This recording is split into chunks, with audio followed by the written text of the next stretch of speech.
Está no ar mais um episódio da 6ª temporada do TBC Memória. Criar uma revista digital voltada para a cultura é um desafio muito grande, principalmente no Brasil e em Goiás.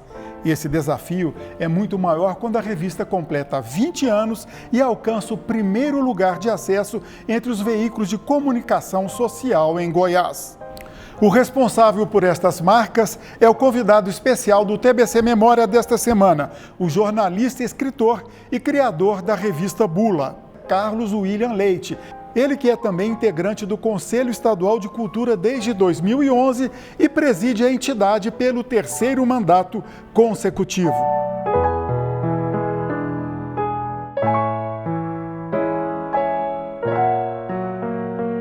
Oi, Carlos William, um prazer ter você aqui no TBC Memória. Não, a satisfação é minha, é uma honra. Eu que assisto sempre o programa, para mim é motivo de honra máxima. Bom, a nossa pauta tem diversos assuntos. Eu vou começar pela revista Bula, criada em 2002, né? Isso, ainda o mundo digital encaminhava, em Goiás, criar uma revista digital para a cultura. De onde surgiu essa ideia? Então, o primeiro projeto da revista Bula ele começou em 98 na Universidade Estadual de Goiás. Era um grupo da universidade que tinha a ideia de criar uma publicação impressa, né? Então a gente fez um projeto piloto e esse projeto foi se estendendo até que efetivamente em 2002 a gente colocou ele definitivamente no ar como um projeto digital. Era um projeto impresso, né? Teve algumas edições e a partir de 2002 ele se tornou um projeto digital. E surgiu dentro de um grupo de entusiastas da Universidade Estadual de Goiás. Você era estudante lá? Não, eu trabalhava na comunicação da UEG e tinha ali um grupo de professores e também de jornalistas que tinha a ideia de criar um portal em Goiás que tivesse um foco geral, não era apenas cultura, mas voltado também para o nacional, não era só de cobertura local, de cobertura nacional. O que ocorre é que, com o passar do tempo, a gente começou a perceber que existia uma lacuna no segmento cultural. E aí nós fomos migrando, até que a partir de 2004, a revista se tornou exclusivamente um veículo de cultura. E foi dessa forma. Você falou em 98, se a minha memória não falha, era a época da internet discada ainda. Exatamente. Um ano após o surgimento da internet comercial no Brasil, né? A internet comercial, ela chega maciçamente, né, nas casas a partir de 97, né? Você já tinha internet em universidades, mas comercialmente ela chega em 97. Então a gente, quando começou, a internet era um vilarejo, né? Então era um negócio assim, e as pessoas não acreditavam no projeto justamente por isso, né? Porque não tinha, por exemplo, de onde acessar, né? Então, você deve se lembrar disso, as pessoas esperavam meia-noite para acessar. Ou final de semana, que era Ou final de semana, para não ter que pagar os pulsos, né? Porque era como uma ligação, né? Como se você estivesse fazendo um interurbano. Se você acessava após meia-noite, era como se fosse uma ligação local. Então, todo mundo acessava depois de meia-noite.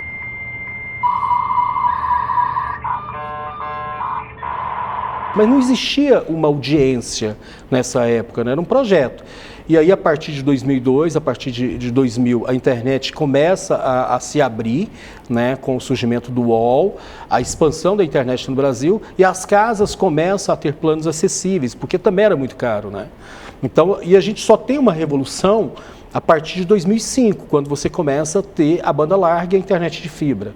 Até lá, continuava sendo discada, as pessoas tinham, mas era internet discada. Não existia Google, o que a gente tinha de referência era o KD, o lendário KD, que foi o primeiro buscador que existia. Não tinha o Google ainda. Era o início, por exemplo, das redes sociais, né? Era o Mirk, o WhatsApp, se a gente for levar o pé da letra, não é uma plataforma social, né? Ele é uma plataforma de comunicação, mas não é exatamente uma rede social. O antecessor do WhatsApp seria o Mirk, depois o MSN, né? MSN, que foi o pioneiro. E aí depois, anos depois, já em 2008, você teve realmente o início, aí sim, das redes sociais com o Orkut. E como é que foi romper barreiras e preconceitos que eu acho até natural? Alguma resistência das pessoas estranha, prefiro papel, etc. Então, como que foi isso ao longo dessas 2 décadas? Comercialmente foi terrível, porque durante os primeiros 10 anos da Bula, né? Não diria 10 anos, talvez 7 anos, a gente teve que pagar para existir, né? Então, juntávamos ali inicialmente na universidade, nós tínhamos um grupo que custeava, porque era um negócio muito novo, então era tudo muito caro, né? As pessoas, mas não, você tinha que pagar provedor, era tudo muito, muito difícil, né? E aí, esse grupo acabou perdendo o interesse, porque não houve um retorno naquele momento, e nós começamos a fazer o quê? Eu comecei a bancar, tirava, pagava, eu pagava para manutenção, para existir. Aí, em 2007, a gente pensou num processo de profissionalização, né? Começamos vamos profissionalizar, vamos criar uma empresa a partir dessa ideia, vamos fazer com que isso vire uma realidade, mas mesmo assim era muito difícil, porque você não tinha retorno financeiro, né? E aí, mas continuamos, eu não desisti, né? Muitas vezes pensei em desistir, olha, vamos descontinuar, vamos deixar isso para frente. E aí, mas foi a partir desse momento, desse processo de profissionalização, de entender que se a gente quisesse realmente existir de fato, ter alguma relevância, a gente tinha que profissionalizar os processos, inclusive o processo de comercialização, e foi o que nós fizemos. E hoje é viável? 100% viável, extremamente viável, porque hoje existe uma demanda muito alta, né? Então hoje qualquer pessoa que tenha audiência, ela vai ter um bom faturamento, sem a necessidade, por exemplo, da iniciativa de você... a maior parte dos veículos em Goiás, eles vivem hoje de verbas públicas, né? De verba do Estado, de verba da Prefeitura, enfim.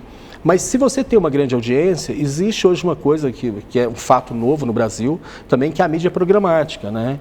Que é a possibilidade que você tem, por exemplo, se você tem uma empresa, de você colocar um anúncio em qualquer site que você queira. Hoje, com valor muito pequeno, é possível você colocar um anúncio em qualquer portal do Brasil, né? O empresário tem essa possibilidade, né? E isso fez com que as publicações sobre todas aquelas que se destacaram pela audiência conseguissem ter essa viabilidade.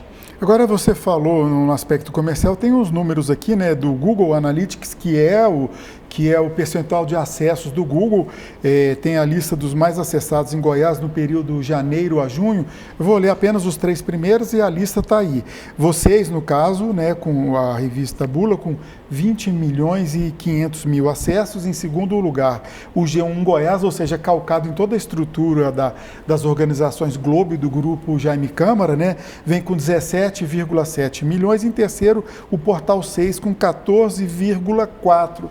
Da onde surge tanta gente para acessar vocês? Principalmente, vou lá, não sei se você vai concordar com o que eu vou falar, mas o estado periférico, culturalmente, que não tem a força de São Paulo, Rio, Minas, Bahia e etc. Esses dados é feito por uma empresa de Brasília, uma auditagem de Brasília, né, que leva em consideração as principais ferramentas de aferição. Então, essa audiência é mensal, né? Esse aí é uma média mensal do primeiro semestre, né? Então, sim, 20 milhões, então, obviamente, que tem mês que você tem 18, como o mês passado tivemos 25 milhões, então é uma média mensal. Tá, perdão até te interromper. Se é uma média, significa que a gente poderia também, como média, multiplicar esses 20 milhões por 6, se é que é período... Sim, exatamente, seria mais ou menos isso. Então, teríamos aí 120 milhões, né, no primeiro semestre, como média, né? Agora, de onde que vem essa audiência? No nosso caso, é porque a gente tem um foco atemporal, né? A gente trabalha com dicas de cultura. Então, o nosso foco é basicamente filmes e livros. Comportamento, crônicas, listas, tal. Nós somos os primeiros a publicar lista no Brasil, né? Assim, e sempre foi considerado, lista era considerado o lixo da internet, né? E nós fizemos isso. Aí hoje você pega o UOL, você pega a Veja, você pega os principais portais brasileiros, as principais revistas, fazendo lista. A gente começa a fazer título, o pessoal vai copiar nossos títulos. Inclusive de fora de Goiás? De fora. Eu estou falando Veja e UOL. A gente solta muito material de Netflix, por exemplo. Então a gente tem um acesso, nós somos cadastrados na Netflix americana, então a gente tem acesso a todos os dados de audiência, enfim. E soltamos um texto mostrando que teve um filme que ocupou, que foi o primeiro filme da Netflix a ultrapassar 400 dias no top 10 mundial, né, em 93 países. 2 dias depois, a Veja deu, o Metrópolis deu, o UOL deu. Então, assim, a mesma coisa, pelo menos alguns deles citaram a gente, né? Porque ninguém tem esses dados. Obviamente que a Netflix tem, mas nós somos os primeiros a divulgar. E aí 2 desses veículos nos citaram, um terceiro nos citou, que foi como se fosse uma informação. Então, talvez o segredo da nossa audiência é porque a gente nunca focou só em Goiás. Isso que eu ia te fazer uma provocação. Se fosse voltado só para Goiás, já teria fechado. Certamente, porque pelo nosso conteúdo, porque a gente trabalha com entretenimento.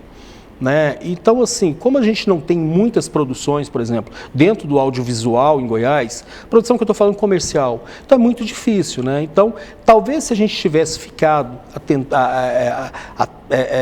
se a gente tivesse pensado em focar exclusivamente em Goiás, talvez realmente tivesse acabado.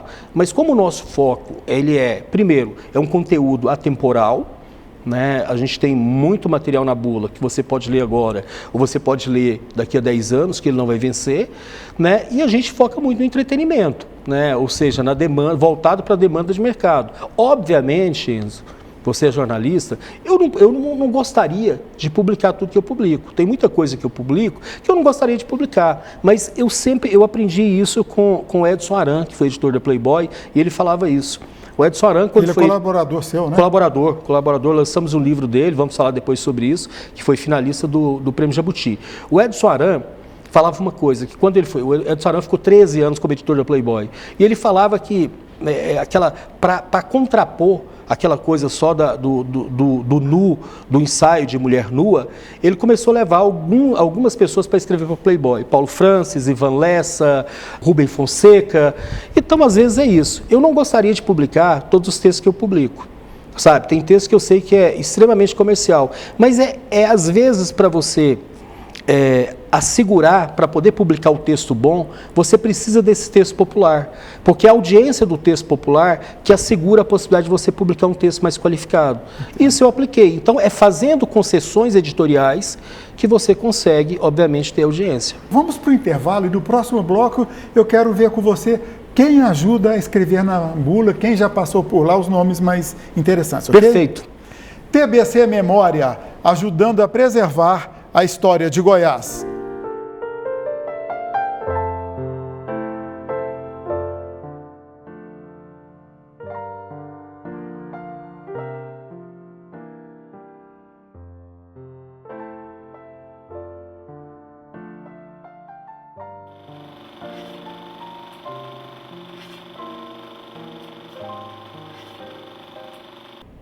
O TBC Memória recebe o criador da revista Bula, o jornalista, escritor e presidente do Conselho Estadual de Cultura, Carlos William Leite. Carlos, no bloco passado, nós deixamos o gancho para você falar quem já passou pela Bula, quem colabora hoje e quem quiser participar. Como que é esse processo? A gente tem muitos colaboradores, já tivemos assim, grande parte dos escritores nacionais já colaboraram com a Bula, assim.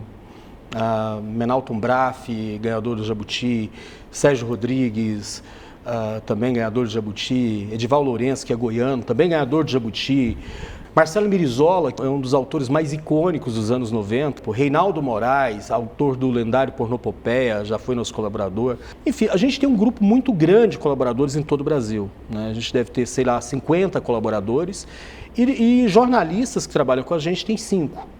Né, que também apenas um está em Goiás, os demais são todos fora. E esse talvez seja a grande questão de como funciona o digital, a possibilidade de você criar uma redação completamente nas nuvens. Né? Então a gente tem uma reunião de pauta, quando a gente faz a pauta, por exemplo, com gente que está em estados diferentes. A gente tem 5 estados diferentes, jornalistas em 5 estados diferentes, e isso nos dá uma percepção, inclusive, de mercado. Né? A gente estava vendo, pegamos agora os dados da Comscore, que faz exatamente a auditagem dos números, e estávamos olhando e chamou a atenção uma coisa.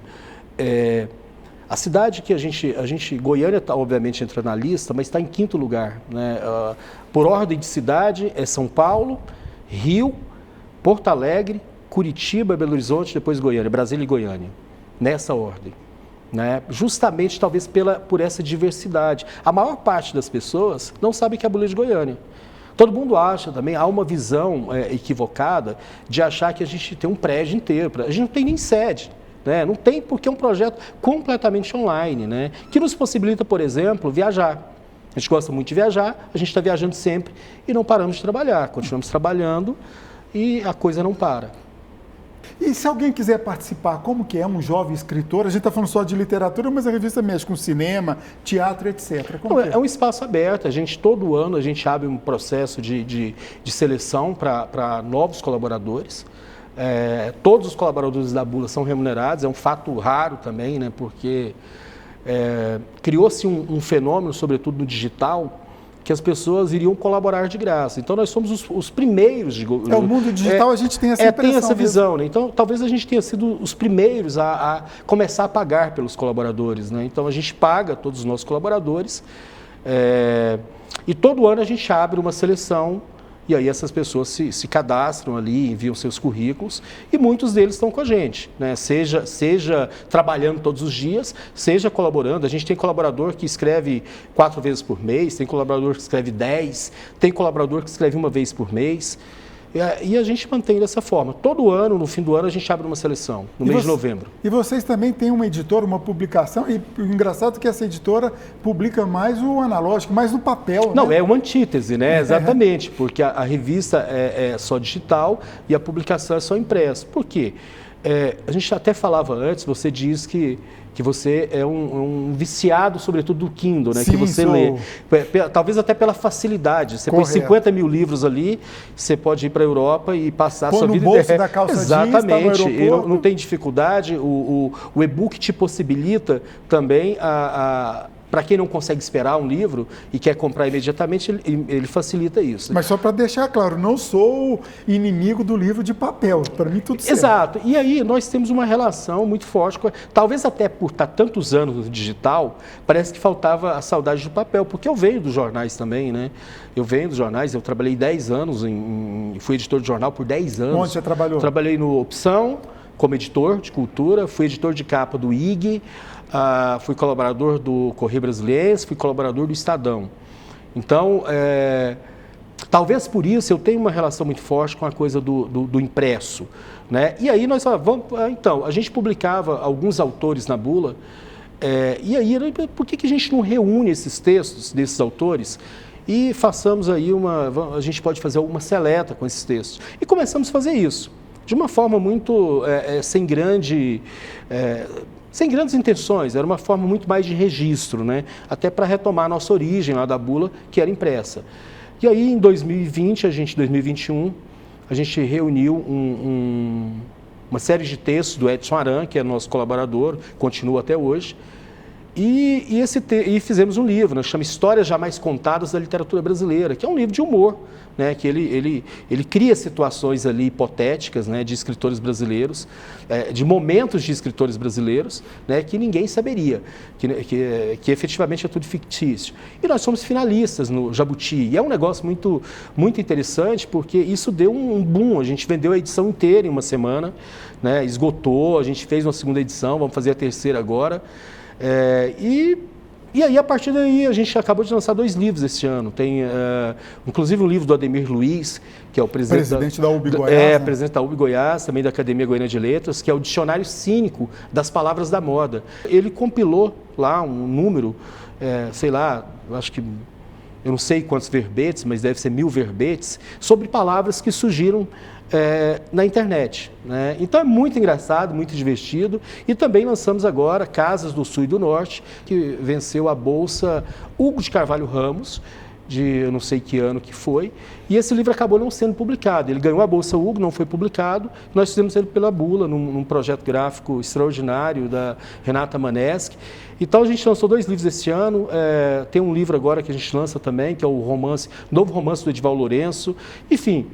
Agora, é uma atividade paralela, né? A gente faz isso muito mais pela satisfação de publicar, porque, obviamente, publicar livro não é rentável.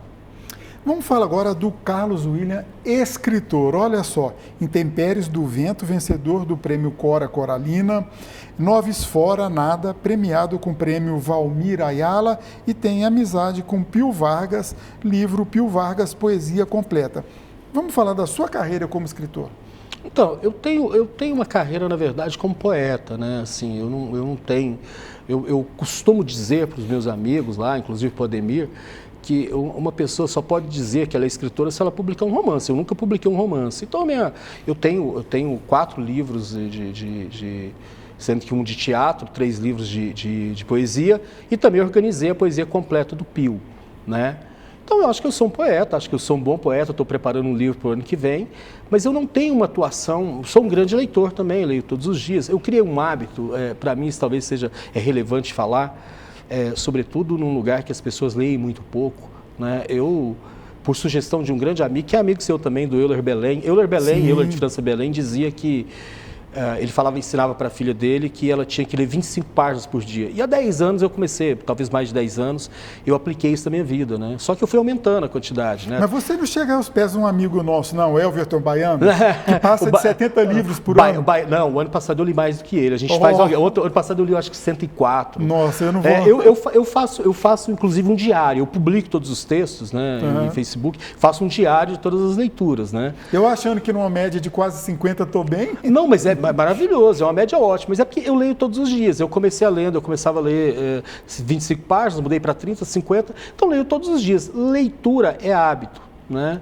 Se você faz daquilo um hábito, é como você tomar banho, como você comer, você vai ler. E né? você lê a literatura goiana? Você gosta da literatura goiana? Gosto. Eu acho que a literatura goiana tem bons autores. Eu acho que o grande pecado antes da literatura goiana é porque a gente não tem editora. Né? Então, as editoras são embrionárias, começaram a surgir alguns projetos novos agora, tem algumas editoras novas, Negalilu, Martelo, Mondro, que começaram a pensar que o livro também, ele tem que ter uma qualidade final, que o livro também é um objeto, né? Não é levar para uma gráfica para ele imprimir para consumo de parente e amigo. E tem um fetiche também Exato, no livro, né? Exato, é isso. Então, durante muitos anos, se achava que livro é você levar para uma gráfica, imprime, a gráfica é mais barata. Não é isso. Né? Então, eu leio muitos autores goianos, tem alguns autores que eu acho assim, que está no nível nacional, inclusive o Baiano, Everton Baiano. O Baiano é um senhor poeta, é um poeta nacional, como é um grande romancista, Edival Lourenço. Sim, o livro recente do Baiano, da Expedição Abissal. Exatamente, Expedição Abissal, livro maravilhoso, o Baiano é extraordinário, o Edival Lourenço, ganhador do Jabuti, nosso maior romancista, Ademir Luiz é extraordinário, Solemar Oliveira. Então a gente tem alguns nomes em Goiás que são, assim, tá no mesmo nível nacional. O nosso problema é, obviamente, geográfico, apesar de que a internet diminuiu e encurtou essas distâncias, mas, sobretudo, da ausência de uma editora que faça uma distribuição consistente e, sobretudo, que invista no objeto livro, que você falou, no fetiche de um livro bem feito. Mesma pergunta que eu fiz para a cantora Maria Eugênia no mundo da música recentemente. Mas nós, goianos, não somos tímidos também não em mostrar o nosso trabalho? Você aplica isso na literatura? Aplico, mas eu acho que tem muito a ver, na literatura, volta exatamente no problema da edição.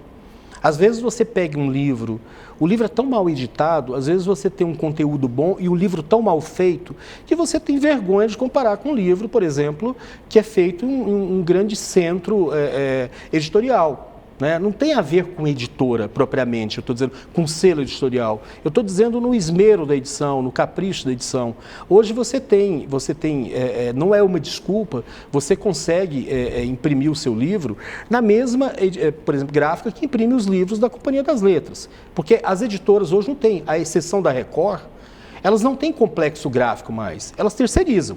Né? A editora existe, ela terceiriza. Isso. Então, hoje você consegue imprimir o seu livro nessas mesmas gráficas que imprimem para as maiores editoras brasileiras. O que existe hoje é um sentimento, e aí você tem razão, é um sentimento meio envergonhado em relação ao nosso produto final. Não é em relação ao conteúdo desse produto, mas eu estou falando de estética. Eu estou falando de um livro bem acabado, que ele tenha condições de concorrer com um livro feito nacionalmente. Carlos, nós temos 1 minuto, mas eu queria ouvir agora o presidente do Conselho Estadual de Cultura. 1 minuto, 2 minutos no máximo. Qual é a função do Conselho e o que o Conselho contribui para a cultura goiana? Eu estou no Conselho desde 2011, estou como presidente pelo 3º mandato. O Conselho tem um papel fundamental, né, porque é o Conselho, por lei, determinado por lei, o Conselho tem mais de 50 anos, né, ele tem a função de formular as políticas públicas culturais do Estado. Né? E em Goiás está funcionando muito bem, porque a gente tem uma parceria muito honesta com a Secretaria de Cultura, né? Que é o órgão que a gente está vinculado, mas não somos subservientes a ele, até porque nossa função é fiscalizar. Tem autonomia. Tem autonomia, porque nossa função também é fiscalizar a própria secretaria e as ações, mas a secretária, que é a Yara, tem uma relação muito interessante com o Conselho, ela nos chama para todas as discussões. Acabamos de fazer conjuntamente agora aquilo que é a maior, talvez, o grande momento da cultura goiana nos últimos 50 anos, que foi a aprovação de um plano estadual de cultura. Porque cultura não é só dar dinheiro, cultura é pensar em política cultural. Exatamente. Ficamos 50 anos, não é só você não é só pensar em mecenato, em dar dinheiro, não, você tem que pensar em política cultural. Porque se acabar o dinheiro, você tem essa estrutura da política cultural assegurada por lei.